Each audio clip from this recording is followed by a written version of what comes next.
Hello, everybody. We managed to grab Catherine away from her stall. She's a busy lady this morning. I'll just like to reintroduce Okay, hello, Catherine everybody. We again. managed to grab Catherine. So just really quickly, where Catherine's passion for tea is traced back all the way to her Greek heritage and the rich and ancient history of mountain teas in Greek culture. She's a professional concert clarinetist. Is that correct, Catherine? Sorry, you have to correct it. Catherine has toured the world performing at incredible places like the Sydney Opera House, the City Recital Hall, all the way to Cyprus, far-flung Greek islands, and the colossal new wave of concert halls in China. Touring to Greece was her catalyst that sparked the idea that she would like to introduce more people to a different palette of wild Greek mountain teas and their immense health benefits. So I'm very interested, like I said, to go to Greece with you, Catherine. Please take us there. Everybody, please give a nice warm welcome to Catherine. Hi everyone, it's lovely to be here as part of Tea Souq. Thank you so much for having me. It's great to meet you all, and yeah, I'm really excited to share with you about Greek tea because I feel like it's not something that many people know about, and that was a huge part of why we started the company as well. So I'm just gonna see if I can share my screen. Okay. Give me 1 second. Oops.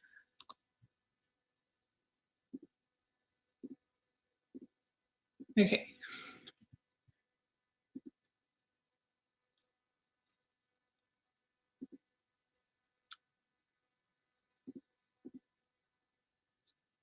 I'm not sure if you can see that. Does anyone just want to type in the chat if you can see? Okay, no. Let's try that again. Sorry about that.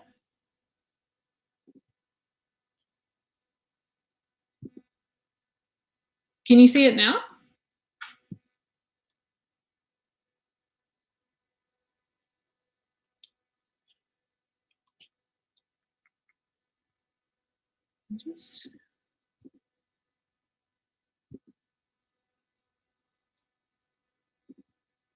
Okay, I think it's come up now. Yes, okay, great, awesome, cool. I'm not sure how to get it on full screen because if I do that, I can't access the chat. So I hope this is okay. I'm not very technically inclined. So I apologize for that. Anyway, let's get started. So yeah, I want to talk about the tea culture in Greece. So when we think of Greece and all of the amazing things that it provides, we don't usually think about tea. Like it's normally the food and the sun and the beaches and the incredible landscapes. But Greece has a really huge tea culture, and it dates back to the ancient times when Hippocrates, who is the father of modern medicine, as we all know, he was actually prescribing these herbs to his patients. So there is a really strong tradition of herbal tea. Actually, I should say that whenever I mention tea in this talk, it is specifically herbal tea because, of course, the traditional black and green teas aren't grown in Greece, so it's not part of our culture. Yeah, so the plants in Greece, they just grow so prolifically. There is an abundance of native herbs, and I've got a shot here. The herbs growing really abundantly in the mountains. So yeah, it's just prolific, the amount of plants over there and herbs. So Greece is home to over 8,000 different herbs. I'm going to talk about 3 today because we don't really have a lot of time for that. But yeah, there's a huge, strong tea culture. And every family, even today, like they will have their own collection of herbal teas that they'll use and drink to help them medicinally and also for pleasure and relaxation. So yeah, I also wanted to talk about the unique climate of Greece. So the combination of the sun, the air, the soil, which is very, very fertile, creates teas and herbs that are very potent and very strong.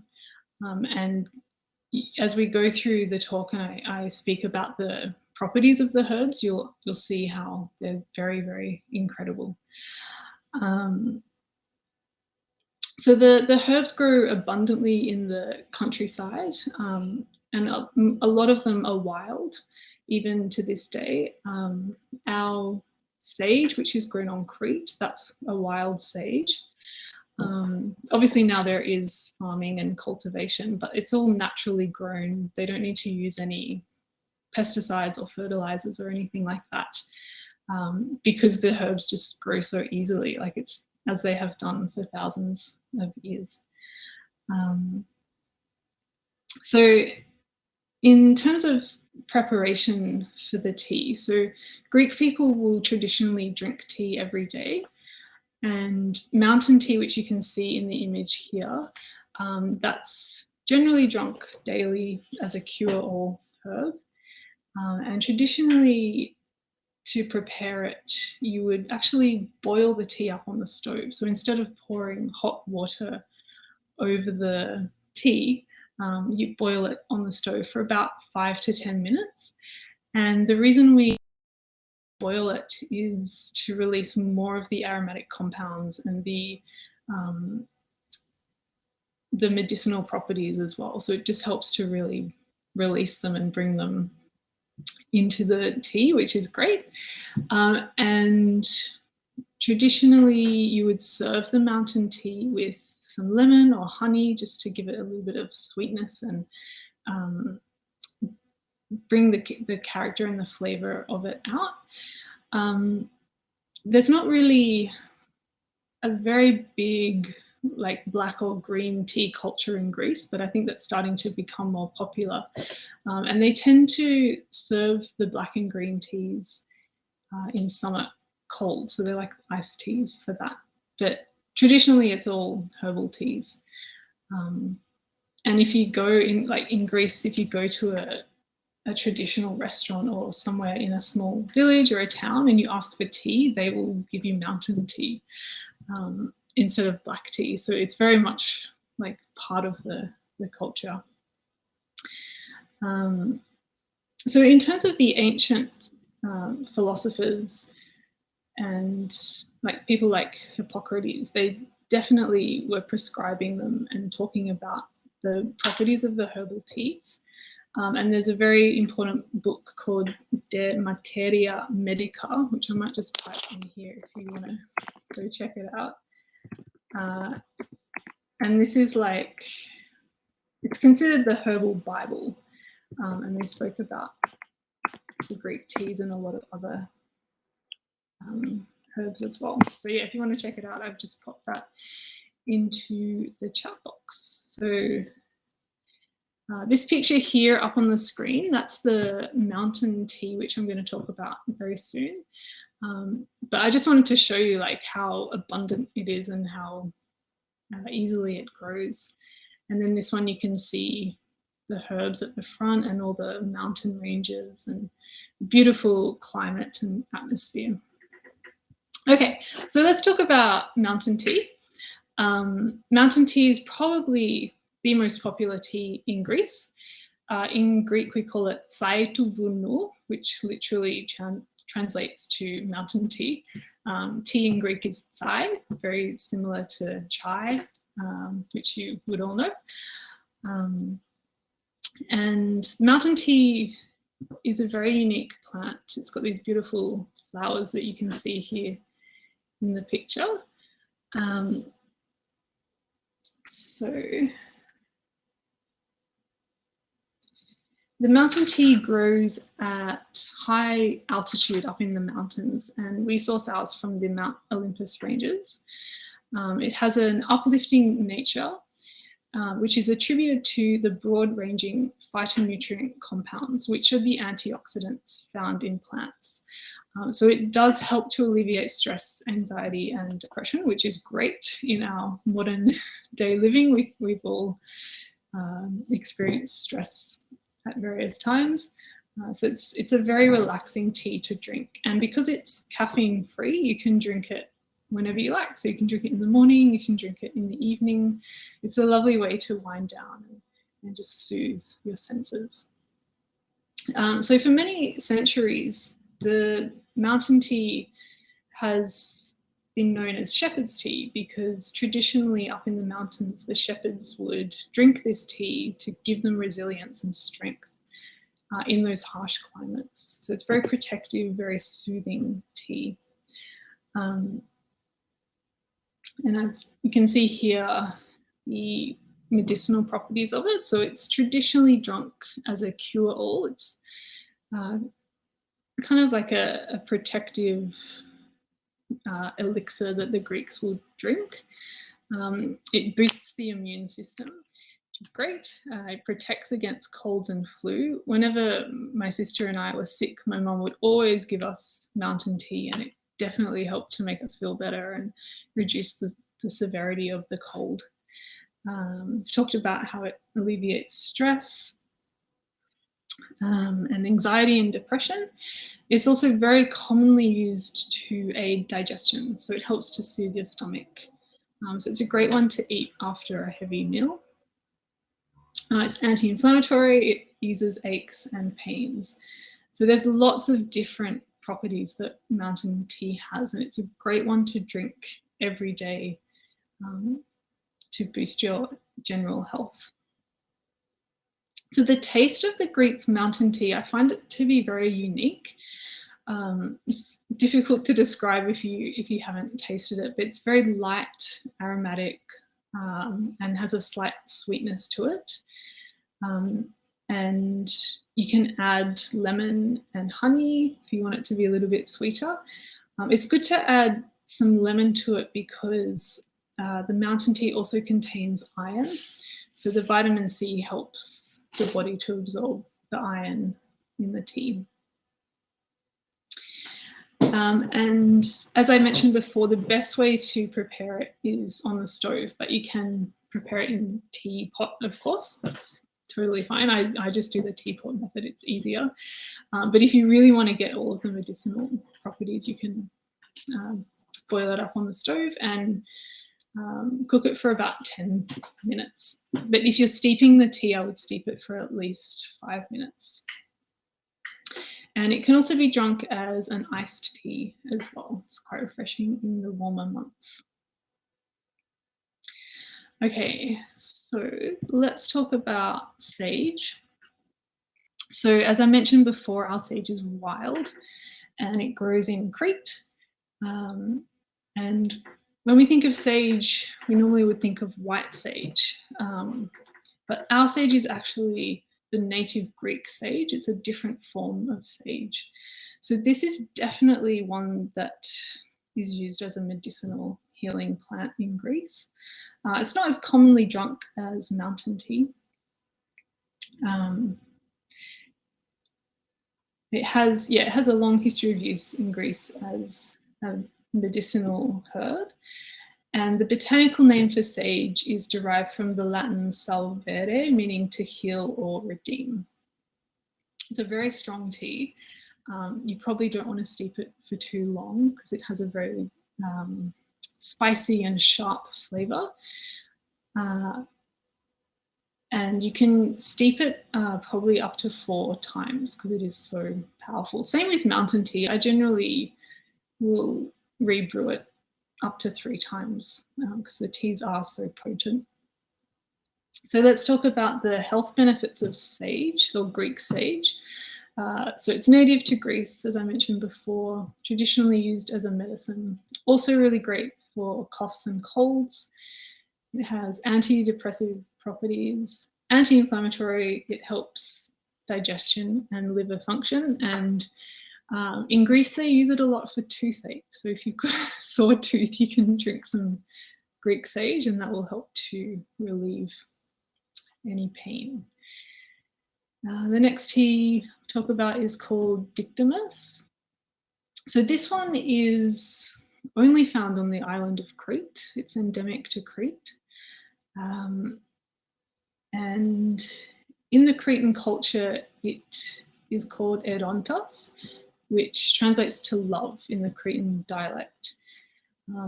So because Dictamus grows on such high altitudes in the mountains, and it's very difficult to find and dangerous to pick, it was considered an act of devotion and love to bring this herb to your beloved. So it's a nice little backstory there. It's also known as dittany, and it helps to soothe coughs and colds. It's a digestive aid, it eases stomach problems, and it's also an aphrodisiac. In terms of the flavor profile, it's quite spicy. It's reminiscent of oregano, so you probably wouldn't want to brew it for too long because it's going to get very strong. But I would do like a small amount of tea and just brew it for a couple of minutes and then enjoy it. And you can also re-brew it probably up to 3 times as well. Okay, so I just wanted to let you know that we're very passionate about organic, natural living. So it was a big priority for me to source only organic and wild tea. All of our tea is grown in Greece, and the reason for that is the soil and the climate and the sun and the wind just combines beautifully to create a very powerful climate that really brings out all these medicinal properties in the herbs. So I've heard of stories where like Greek Americans have taken back plants or seeds to America and grown herbs, and they just don't have the same quality and taste. So I think it's really important for it to be grown in Greece. All of our teas are naturally caffeine free, so you can enjoy them at any time of day. They are not irradiated. I really made a point of that when they're brought into Australia, that they're not irradiated, because a lot of the herbs and teas that are brought in through customs are, unfortunately, and we didn't want to lose any of the medicinal properties. Oops, sorry. And then all of our teas are loose leaf, because I'm sure as tea lovers you all know that when you brew tea in the loose leaf form, you get more of the taste and flavour and medicinal properties as well. And they're all naturally dried with no additives. So we don't use any chemical processing or anything like that. So yeah, thank you so much for joining me today. It's been really great to share about Greek tea. It's my passion to bring it to as many people as I can, because I've personally benefited from the tea, and I want to share that with everyone. So yeah, go jump on our website. We've got the Tea Souq 21 code. And yeah, if you have any questions, I think we're going to open up to question time now. That was so interesting, Catherine. Thank you so much for that presentation. Okay. I was a bit blown with I know it was short, and I was just wishing that I could listen to you for a bit longer. I can speak for myself. I did not know that sage can be made into a tea. Yeah, absolutely. Yeah, always thought it's just, a herb for cooking, and I guess that's what it was traditionally known. So with that sage tea, is it just sage that you're steeping in, or is it a blend of other herbs? It's just sage, yeah. So all the 3 teas I spoke about today are just single plants.